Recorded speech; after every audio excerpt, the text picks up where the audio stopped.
ஆண்டவரை சோதரிக்கணும். நம்முடைய தேவன் பரலோகத்தில் இருக்கிறார். நமக்கு சித்தமானவைகளை செய்கிறார். நமக்கு என்ன சித்தமோ, நமக்கு என்ன நல்லதோ அதை மட்டுமே ஆண்டவர் செய்கிறார். அதை மட்டுமே ஆண்டவர் நம்ம வாழ்க்கையில் செய்கிற தெய்வாத தெய்வனாக இருக்கிறார்.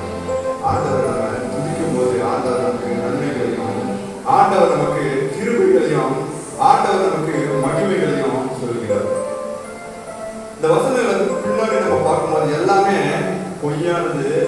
ஆனா நீங்க மட்டும்தான் மெய்யானவங்க ஆண்டவரே, நீங்க ஒருவர் மட்டுமே மெய்யான தெய்வம். எல்லாம் விக்கிரகத்தை நாடி ஓடிக்கொண்டிருக்கிறாங்க, அதை தேடிக்கொண்டிருக்கிறாங்க.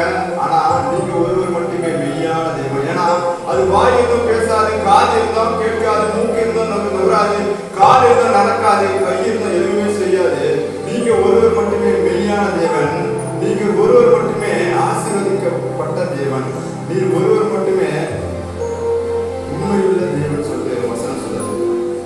கர்த்தருக்கு பயப்படுவர்களே கர்த்தரை நம்புங்கள், அவரே அவர்களுக்கு துணையும் அவர்களுக்கு கேடகமா இருக்கிறார்.